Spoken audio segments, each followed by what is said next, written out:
რიგითო მოქალაქენო და არა მარტო მოგესალმებათ დილის სამინისტრო გთხოვთ მიესალმოთ დილის მინისტრებს ნინო მეუნარგია და დავით მალვაფერიძე მოგესალმებით, ვინც ახლა გაიღვიძა და შემოგვერთით რადიო ემირის დილის სამინისტროს უსმენთ ნინო მეუნარგია მოგესალმებით და როგორც დააკვირდით სტუმართან ერთად დაგიბრუნდით 27-30 ივლისს ბათუმში შავი ზღვის სანაპიროზე შავი ზღვის რიგით მე-11 ჯაზ ფესტივალი იმართება. მასში ტრადიციულად მონაწილეობას მსოფლიოში ცნობილი შემსრულებლები იღებენ. კონცერტები 4 დღის განმავლობაში ყოველ საღამოს ბათუმის ჩოგბურთის კლუბში ჩატარდება. დღეს ჩემი სტუმარია Eastern Promotion-ის დირექტორი გიორგი კერესელიძე. მოგესალმებით ბატონ გიორგი. დიდი მადლობა სტუდიაში მოსვლისთვის. მოკლედ ძალიან მაგარი ამბავი გველოდება და მე ვფიქრობ, რომ უამრავი მაყურებელი ეყოლება ამ ჯაზ ფესტივალს. ამაზე ცოტა მოგვიანებით ვისაუბრებთ. და ახლა ჩვენი საუბარი მინდა დავიწყოთ უპირველეს ყოვლისა იმის თუ რით არის განსხვავებული წლევანდელი ფესტივალი. მე-11-ია ხო წელს? მშვიდობისა. პირველ რიგში მინდა კიდევ ერთხელ აღვნიშნე, რომ ფესტივალი წელს უკვე თავის ჩვეულ ფორმატს უბრუნდება, ეს იქნება 4 დღის განმავლობაში, ერთ ვიკენდს მოიცავს. შარშან იყო საიუბილეო და ამიტომ 2 ვიკენდზე გავწელეთ და იყო უამრავი შემსრულებელი, ეს საიუბილეო იმას დაემთხვა თარიღს და ამიტომ ესეთი ფორმატი გამოვიდა, წელს ძალიან ბევრი კითხვაა და ამიტომ ხას უსვა ამ ფაქტს და წელს იქნება ერთი ვიკენდი, ჩვეულებრივ როგორც იყო ყოველთვის და იქნება 4 დღის განმავლობაში, იქნება ლოკაცია იგივეა, უცვლელი ბათუმის ჩოგბურთის კლუბი უმასპინძლებს, იქნება 2 სცენა, დავყავით, იქნება დიდი სცენა, სადაც დიდი კონცერტები, დიდი ვარსკვლავები გამოდიან, იქნება მცირე სცენა, რომელიც არის კლუბ Take 5-ის ტერიტორიაზე განლაგებული, სადაც არანაკლებ საინტერესო კონცერტები იქნება, მინდა გითხრათ. და ალბათ სულ ყველას აინტერესებს line-up-ი ალბათ უკვე ყველა მიცის. 2 თვეზე მეტია უკვე ბილეთები იყიდება და ანონსდა ყველა ის შემსრულებელი, ვინც კი ესტუმრება ბათუმს. მაგრამ მithქვა მოთქმა იყო ამასთანავ Jamiroquai's JK's ჯანმრთელობასთან დაკავშირებული და კიდევ ერთხელ მინდა გავამართლოთ ჩვენ ყოველდღიურ რეჟიმში გვაქვს მის მენეჯმენტთან და პირადად მასთანაც კომუნიკაცია. მას დაჭირდა რამოდენიმე პროცედურა წელზე გასაკეთებელი, მას პრობლემა აქვს დისკის და ჯერ პირველი პროცედურა მაისში გაიკეთა, შემდეგ დაჭირდა კიდევ ერთი პროცედურის გაკეთება 8 ივნისს გაუკეთეს მეორე პროცედურა და ექიმის დაჟინებული თხოვნით ოკვირიანი რეაბილიტაციის კურსი მოითხოვა ექიმად და ამიტომ იძულებული გახდა მოეხსნა რამდენიმე კონცერტი ივნისში. რამაც გამოიწვია ძალიან დიდი მithქვა, მაგრამ ერთუნეთ ეს ყველაფერი იმისთვის გააკეთა, რომ ივლისი უკვე დახმუნძლულია მის გრაფიკში ფესტივალებით და იმის გამო რომ მოვიდეს ჩამოდის. იძულებული იყო რამდენიმე კონცერტი მოეხსნა, მაგრამ ივლისის კონცერტებს არაფერი არ ემუქრებაო, ესე დაგვერწმუნეს და ჩვენც იმედი პრობლემა არ შეგვექნება. კარგი და დანარჩენ მუსიკოსებსაც ვისაუბროთ, ხო, მაინც გავაცნოთ ჩვენს მსმენელს. Jamiroquai იქნება 28 ივლისი.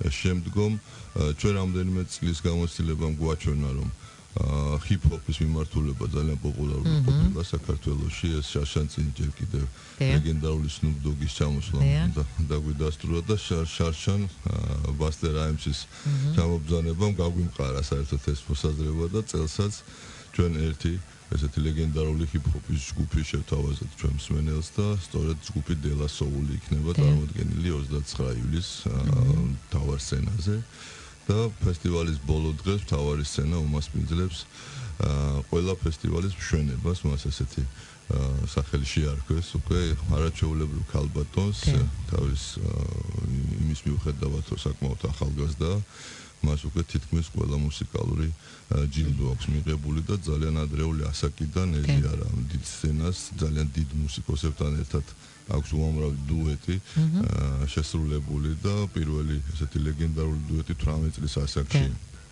შეასრულა ლეგენდარულ ჯეიმს ბრაუნთან ერთად და მას შემდეგ ესეთი ვარსკვლავური კარიერა აქვს და სულ ძალიან მოთხოვნადი მუსიკოსია და ძალიან მოხარულები ვიქნებით, რომ იგი ჩამობრძანდება ბათუმში და სწორედ ბოლო დღეს ამ დიდ სცენაზე დახურავს ბათუმის ფესტივალს. შესაბამისად მცირე სცენა არანაკლებ საინტერესო ჯგუფებით და მუსიკოსებით არის წარმოდგენილი. აქ 27-ში პირველ დღეს ფესტივალისას კორინ ჰენრი ექნება, ბათუმის სტუმარი. კორინ ჰენრი გახლავთ ასევე ძალიან ცნობილი მუსიკოსი, რომელიც ესე რომ ვთქვა, დღეს ძალიან მოდაშია. ძალიან დიდი მოთხოვნა მასზე და ერთი დღე ესე თვითონაც ამ ბათუმის ფესტივალის სახელი უკვე ძალიან შორს წავიდა და ყველას უნდა ბათუმის ფესტივალზე მოხვედრა და სიამოვნებით დაგვხვდა იმერ დღესე, რომელიც 27 ივლისს ჩაატარებს კონცერტს ბათუმში. შემდეგ ისე გვეყოლება ჯგუფი ბლუბერი, რომელიც ასევე ძალიან მოდაში ახლა განსაკუთრებით საქართველოში იმის რაღაც ერთი ჰიტი, რომელიც თითქმის ყველა კლუბში, ყველა კაფეში ყველგან ტრიალებს. იქნება ასევე მეტიუ ჰარნეტი თავის კვინტეტთან ერთად, იქნება ჯგუფი MF Robots-ი, რომელიც შექმნილია ლეგენდარული ჯგუფ Brand New Heavies-ის ბაზაზე და მისი რამდენიმე წევრი არიან დამფუძნებლები ამ ჯგუფის და ეს ჯგუფიც ძალიან აქტიურად შეუდგა მუსიკალურ საქმიანობას და ძალიან მოთხოვნადი ჯგუფია ესეც და ყველა ფესტივალს სტუმრობენ წელსაც. კი ბატონო. მოკლედ ძალიან დახუნძურული გვაქვს ვარსკვლავების წლევანდელი წელი. კი ბატონო, და იცით რა არის? მოდით ალბათ შევთანხმდებით იმაზე, რომ ქართველი მსმენელი საკმაოდ მომთხოვნია, კაცრიც არის. თავისი გემოვნებაც გააჩნია და რამდენად ითვალისწინებთ აი ჩვენი მსმენელის მოთხოვნას, გემოვნებას აი მოლაპარაკების პროცესში. ერთია რომ დავშოთ მუსიკოსი მოდაშია, ერთია რომ ეს სუპერ პოპულარულია, სუპერსტარია. მაინც არის თუ არა აქცენტი იმაზე, თუ როგორია ქართველი მსმენელის მოთხოვნა, გემოვნება და რამდენად ითვალისწინებთ ამ ყველაფერს. რა თქმა უნდა, ძირითადი გათვალისწინება სწორედ ამ ფაქტორით ხდება, იმიტომ რომ შეიძლება მსოფლიოში რაღაც ჯგუფი არა ვინმე შემსრულებელი იყოს ძალიან პოპულარული, მაგრამ საქართველოში რა არ იყოს ესეთი პოპულარული. ძირითადი დამსწრემაყურებელი ჩვენ 80% დაახლოებით მაინც ქართველი ყავს. საქართველოს მოქალაქე, აქედან გამომდინარე აქცენტი მაინც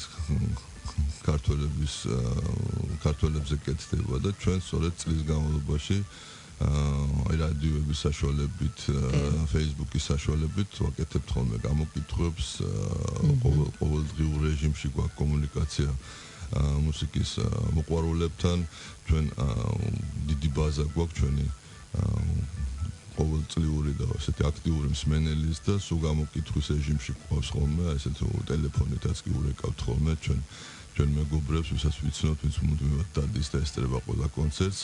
თუ ამა თუ იმ შემსრულებელზე რა აზრის არიან, ანუ რომელიც შემსრულებლის სურვილი ექნებათ რომ იხილონ საქართველოში. ეს მუდმივი პროცესია, რა თქმა უნდა, ეხა ისეთი სახელები როგორც ჯემილოქვაი, ახლა დიდ წარდგენას აღარ საჭიროა, მაგრამ მარტო საქართველოში და სოფლიოში ძალიან პოპულარულია, აქედან გამომდინარე ვცდილობთ ხოლმე რომ ერთი რაღაც მეგა ვარსკვლავი მაინც იყოს ფესტივალზე წარმოდგენილი, ვის გარშემოც მე აეწყობა ხოლმე ფესტივალი. არასაკურველია მსმენელს, მაყურებელს ყოველთვის აინტერესებს ასე თუ ისე შიდა სამზარეულო თქვენ ბრძანეთ, რომ ანუ აკმაყოფილებთ რასაკვირველია ქართველი მსმენელის მოთხოვნას. მაგრამ საინტერესოა იმ ვარსკვლავებისგან, რომლებიც დავუშვათ ერთხელ ორჯერ ნამყოფი არიან საქართველოში და ისინი ვინც არ არიან, ხო, ნამყოფი. ანუ ეს მოლაპარაკების პროცესი როგორ ხდება, რამდენად რთულია, რამდენად მოდიან კომუნიკაციაზე. და რომ ვიცით, რომ ხა ვარსკვლავებს თავიანთი უცნაურობებით ახასიათებთ. რა თქმა უნდა, ყველა არტისტს თავისი მოთხოვნები აქვს. ვარსკვლავებთან კომუნიკაცია ჩვენთვის პრობლემა არ არის, ჩვენ დაახლოებით 20 წელია უკვე დაახლოებით. ეს ვიცით ყველაფერი, მაგრამ მაინც აი როგორ წარადგენთ საქართველოს, ხო, ვისთვისაც უცნობია. იცით, იმდენად პოპულარული გახდა საქართველოში ფესტივალები და იმდენად კმაყოფილი მიდის აქედან ყველა ინფორმაცია ვრცელდება, ხო? დამსწრე მუსიკოსი, რომ შემდეგ ერთმანეთთან ესეთი პირადი კომუნიკაციების საშუალებით ძალიან დიდ რეკლამას ეწევიან საქართველოსაც და აქედან გამომდინარე იმდენად სახელი აქვს მოხვეწილი ბათუმისაც და თბილისის ფესტივალსაც, ყველას უნდა საქართველოში მოხვედრა. მოგახსნით ხოლმე დილას მეილებს, იმდენი შემოთავაზება არის უკვე დილიდან მოსული ხოლმე დღის განმავლობაში. აბსოლუტურად მთელი სოფლიოს სააგენტოებიდან მოდის წინადადება, რომ დავუშვათ კონკრეტულ არტისტებზე, ჯგუფებზე, ყველას უნდა ჩამოსვლა. ბათუმშიც, თბილისშიც, ისედაც დავუშვათ თითო კონცერტის გაკეთება ჩვეულებრივ რეჟიმში. იქიდან გამომდინარე თუ კომერციულად როგორი მიმზიდველია წინადადება, ჩვენ ვიხილავთ ყველა წინადადება, შემდეგ ვარსვეუნებით, უკვე სიღრმეში შევდივართ მოლაპარაკებებს და უკვე ვიყავით ამ თუ ფესტივალზე.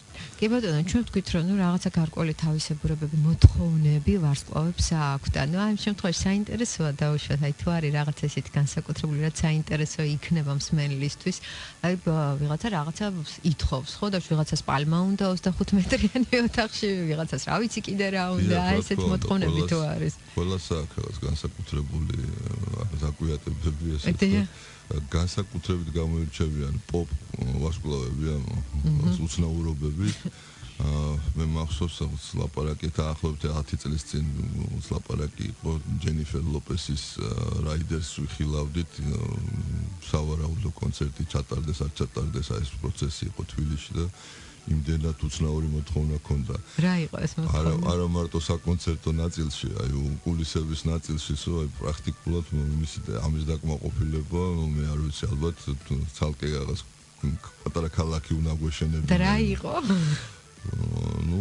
კულისების მოთხოვნა პრაქტიკულად ესეთ 5 ვარსკვლავიანი სასტუმრო უნდა აგვეშენებინა. კულისებში,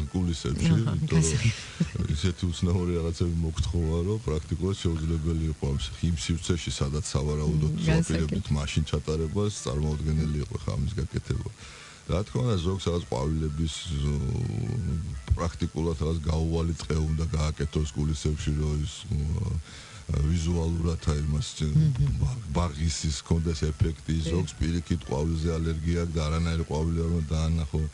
ზოგს რაღაცა უცნაური მოთხოვნა აქვს საკვებთან დაკავშირებული, განსაკუთრებული კვება აქვს, ზოგი ვეგეტარიანელია, ზოგი პირიქით. კარგით, ჩვენ კი ბატონო. ჩვენ ესე იგი ამ ვარსკვლავების უცნაურებებზე და შემდეგ მათი მოთხოვნებზე და თუ რამდენად ასრულებთ ამ მოთხოვნებს, ამ თემაზე საუბრით დაგიბრუნდებით რეკლამის შემდეგ, ასე რომ დარჩით ჩემთან. Hi, I'm Dawn from MF Robots and we just wanted to tell you we're so excited to be joining you at the Black Sea Jazz Festival in Georgia on July the 30th. We'll see you there.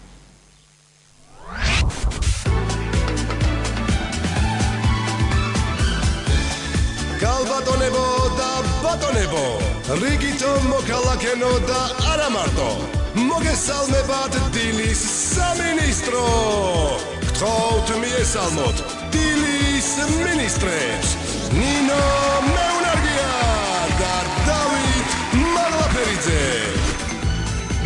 There it is, that's better.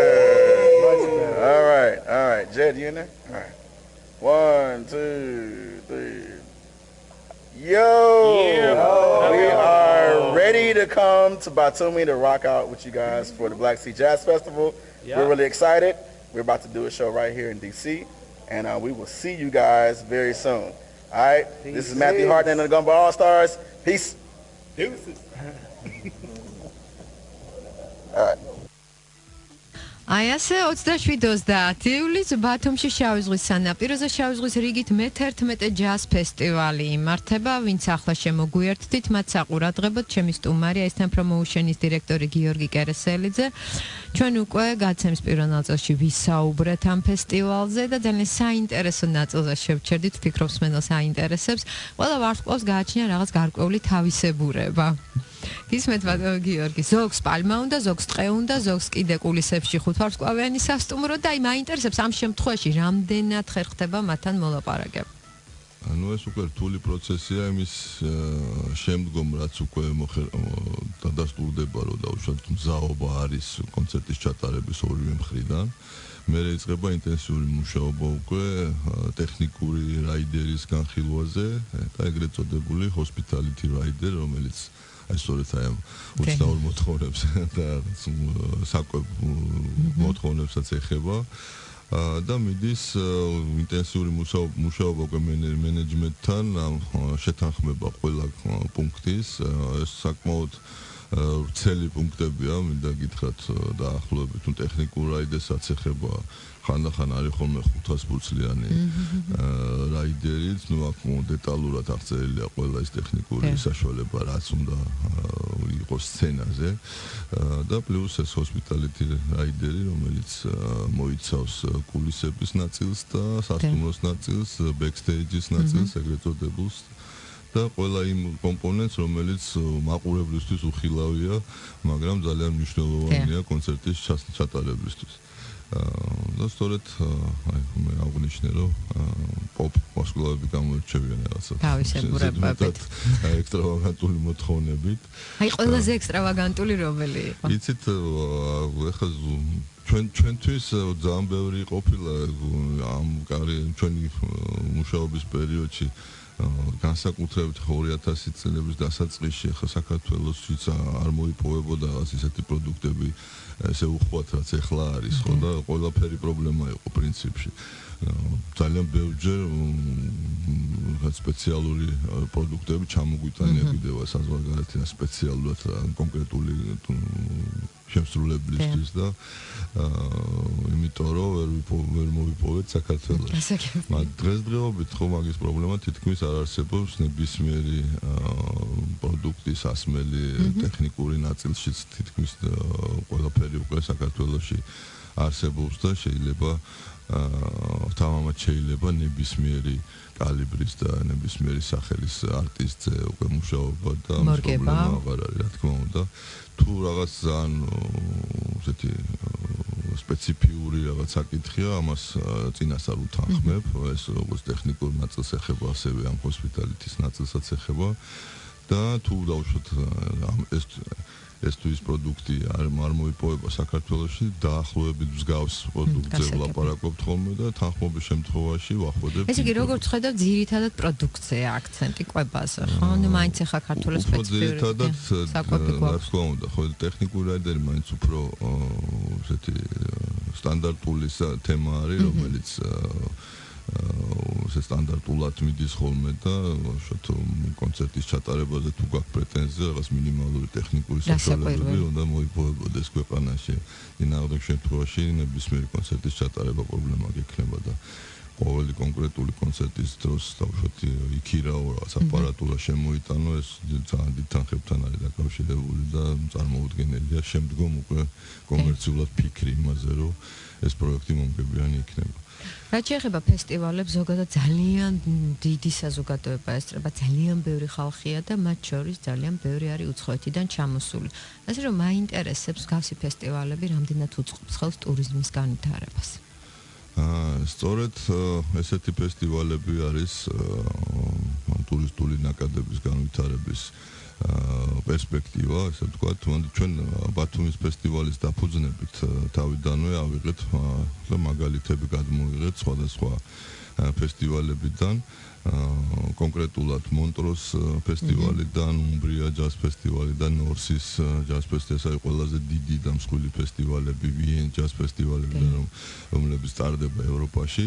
აი მონტრო მაგალითად ხო არაფრით გამორჩეული ქალაქი, ულამაზესია მონტრო, რა თქმა უნდა, ეს ჟენევის ტბის სანაპიროზე მდებარეობს, მაგრამ არის დაახლოებით წყნეთის ხელა დასახლება წარმოიდგინეთ და მთელი მსოფლიო ეშურება ივლისის თვეში მონტროში და ეს საოცარი ფესტივალი ტარდება 3 კვირის განმავლობაში მიმდინარეობს. ნუ ჩვენ ჯერ მაგის ფუფუნება რა გვაქვს 3 კვირა ვატაროთ ფესტივალები, მაგრამ ნელ-ნელა ესე იზრდებოდა მონტროც, ესე გაიზარდა უმბრიას თავის დროზე და 10,000-ობით ტურისტი ჩადის სპეციალურად ამ ფესტივალზე დასასწრებად, ნუ ყველა რაღაც კონკრეტულ თარიღებს ირჩევს იმის მიხედვით თუ მისი საყვარელი არტისტი როდის გამოდის.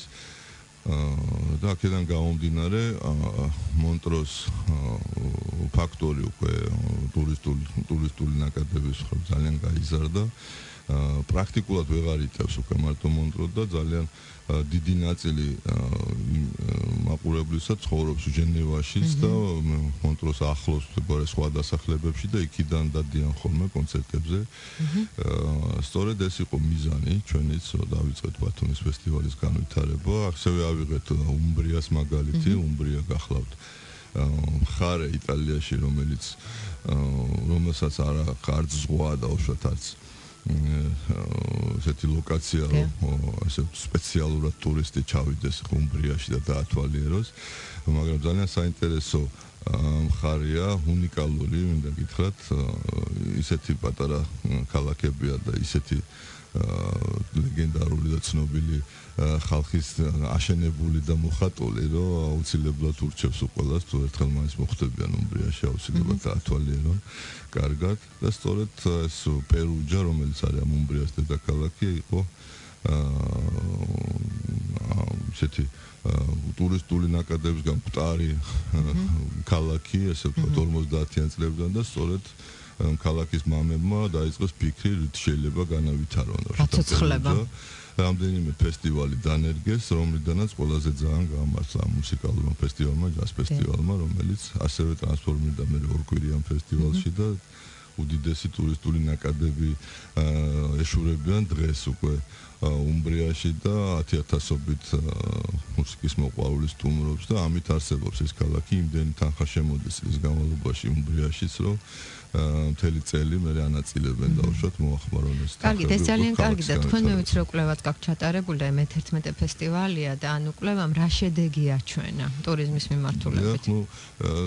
თავიდან ფესტივალი როცა დავიწყეთ ბათუმში, მაყურებელიც შესაბამისად მცირე იყო სანამ განვითარდა ფესტივალი, სანამ სახელი მოიხვეჭა, სულ რაღაც 500-600 კაცი ესწრებოდა პირველ წელს. შემდგომ უკვე გაიზარდა ფესტივალი, ხო ისეთ მასშტაბებს მიაღწია უკვე ფესტივალმა, რომ ძალიან საინტერესო იყო კვლევის გაკეთება და შარშანწინ ჩვენი თხოვნით შემოსავლების სამსახურთან ერთად გავაკეთეთ ესეთი კვლევა.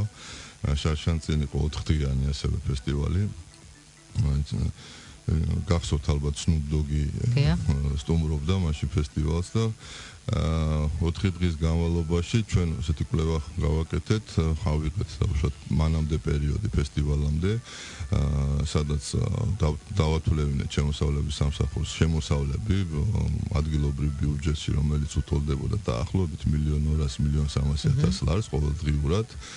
და 4 დღის ამოვაგდებინეთ ფესტივალის პერიოდი და შემდეგ ფესტივალის მერეც ზუსტად ანალოგიური ციფრზე დაჯდა ფესტივალის შემდგომ შემოსავლებიც 1,200,000 1,300,000 ლარი ყოველდღიურად, ხოლო ფესტივალის აი 4 დღიან პერიოდში ციფრმა 78 მილიონი გვაჩვენა, რამაც ჩვენი ეს მოლოდინი და ეს ეჭვები, რომ ნამდვილად რაღაც ეკონომიკური ეფექტი ექნებოდა ამ ფესტივალს და გაგვიმტკიცა და თამამად შეგვიძლია ვთქვათ, რომ სწორ გზაზე არის ფესტივალი და ფესტივალის განვითარებით არა მარტო ეს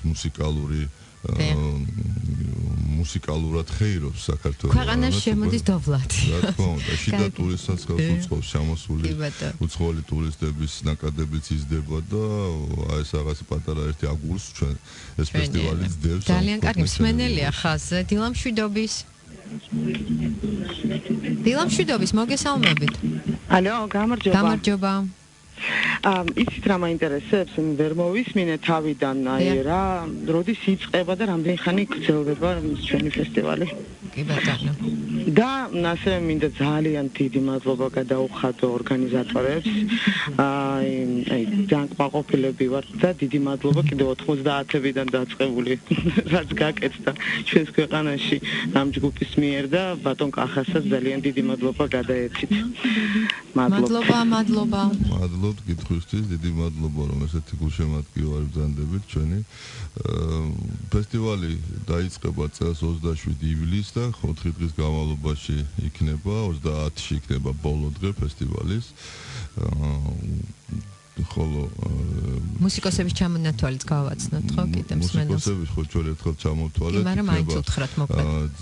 ასევე ბევრი ვარსკვლავი გვესტუმრება ბათუმში. 27-ში იქნება კორინ ჰენრი წარმოდგენილი მცირე სცენაზე, შემდგომ მეორე დღეს იქნება მცირე სცენაზე ასევე ბლუბერი და უკვე ამუშავდება დიდი სცენა, სადაც ჯემიროქვაი იქნება პირველი სტუმარი დიდი სცენისა, ეს იქნება 28 ივლისს 29 ივლისს წარმოდგენილი გვეყოლება ასევე მეტიუ ჰარნეტი მცირე სცენაზე თავის კვინტეტთან ერთად, ხოლო დიდ სცენაზე ჯგუფი დელა სოული წარდგება ქართველი მსმენელის წინაშე 30-ში იქნება MF Robots მცირე სცენაზე და დიდ სცენაზე წარმოდგენილი იქნება ჯო სტოუნი და ამით ბათუმის უკვე მე-11 ფესტივალი დასრულდება. კი ბატონო და აი ჩვენი ეთერით სრულდება სამწუხაროდ და მინდა გამოვიყენოთ დრო და სამომავლო გეგმებზეც თუ შესაძლებელია ვისაუბროთ. ჩვენ პარალელურად უკვე აქტიურად მუშაობთ თბილისის ფესტივალის დაგეგმვაზე, ძალიან საინტერესო პროგრამა გამოგვდის, მაგრამ იქიდან გამომდინარე რომ ჯერ დაკონტრაქტებული არტისტები არ აქვს, მე მაინც თავს შევიკავებდი ამ კონკრეტული გვარის დასახელებაზე, სურპრიზად დავდოთ და შემდეგ როცა გესტუმრებით შემდეგ მოგახსენებთ ლაინაპს და კიდე გვაქვს დიდი სიახლე, მოგეხსენებათ ალბათ ჩვენ წლევანდელი ჯაზ სერია იმის გამო რომ ესეთი მასიური გახდა ჯაზ სერიაც და ვეღარ დაიტია მსურველი იმ ფორმატში რომელშიც ვატარებდით და ამ კლუბურ ფორმატში გადავწყვიტეთ ერთი კიდე ფესტივალი დავაფუძნოთ და სხვა მიმართულება ავირჩიეთ უკვე კახეთის მიმართულება და რაღაც ოქტომბრის თვეში შემოგთავაზებთ უკვე სიახლეს. ეს პირველად გაჟღერდა თუ უკვე გაჟღერებულია? ექსკლუზივი ჩვენია თუ არა? დეტალურად ჯერ არ გაჟღერებულა. ამის ლაინაპსაც ჯერჯერობით ვერ მოგახსენებთ, იმიტომ რომ ხა ინტენსიური მუშაობა მიდის არტისტებთან, იმ შეიძლება ჩამოვიყვანოთ. წლევანდელი ფესტივალი სავარაუდოდ ჩატარდება ოქტომბრის დასაწყისში. და ესეთი საპილოტე დასახელებაც გვაქვს უკვე, ეს არის Wine and Jazz, ეგრეთ წოდებული, იმიტომ რომ ძალიან ბევრ ქვეყანაში ღვინო ასოცირდება რაღაც კარგ მუსიკასთან და კარგი მუსიკა რა თქმა უნდა. ყველგან მგონი რასაკვირველია. და იმედი გვაქვს, რომ ეს კახეთის ფესტივალიც გახდება ესეთივე მასშტაბური. ძალიან მაგარი ამბავი გველოდება წინ. კი, მე გისურვებ წარმატებებს და მსმენელს კიდევ ერთხელ შევახსენებ, რომ 27-30 ივლისს ბათუმში შავი ზღვის სანაპიროზე შავი ზღვის რიგით მე-11 ჯაზ ფესტივალი იმართება. ჩემი სტუმარი იყო Eastern Promotion-ის დირექტორი გიორგი კერესელიძე. მე გისურვებ წარმატებებს და დიდი მადლობა ყველაფრისთვის, რასაც თქვენ აკეთებთ, იმიტომ რომ მინდა გითხრათ, რომ მართლა მსმენელს ძალიან დიდ სიამოვნებას გვგვრით. დიდი მადლობა მოწვევისთვის, ვეცდებით, რომ ასევე გავაგრძელოთ მომავალში. მადლობა წარმატებები და გადაცემის დასასრულს მსმენელს მინდა შევახსენო ამ კვირის აქტიური ვაკანსიები. ჩამონათვალს ახლავე გაგაცნობთ, ეს გახლავთ დამლაგებელი, ფსიქიატრი, ортოლონგოლოგი, ნევროპათოლოგი, ქირურგი, ნარკოლოგი, დამხმარე დამლაგებელი სამკერვალოში, ლატვიური ენის თარჯმანი, ხაზველი, გაყიდვების აგენტი, საბავშვო ბაღის აღზრდელი, სლოტის ოპერატორი, მიმტანი, გაყიდვების მენეჯერი, დიზაინერი. ჩვენ დაგეხმარებით მოძებნოთ თქვენთვის სასურველი სამსახური. შეგიძლიათ დარეკოთ ნომერზე 2357895. გვითხარით თქვენთვის მისაღები ვაკანსია, დაგვიტოვეთ პირადი ინფორმაცია და ჩვენ დაგეხმარებით რასაკვირველია ყოველთვის მოძებნოთ სამსახური. კონკრეტული ვაკანსიების სანახავად ეწვევით ჩვენს ოფიციალურ ვებ-პორტალ imedi.fm და Facebook-ის გვერდ. შეხვედრის ადგილი უცვლელია რადიო იმედით. დღეს რადიო იმედის დილის სამინისტრო ამით დასრულდა, ხოლო ხვალ დავით მაღლაფერიძე რასაკვირველია იქნება აქ მინისტრი დათო დაიკავებს ჩემს ადგილს, მოკლედ ასე.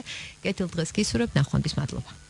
Hello, I'm Joss Stone, and on July the 30th, I will be playing at the Black Sea Jazz Festival in Georgia in a place called Batumi.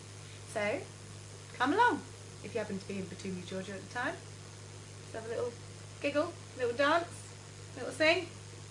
It'll be great. Come along.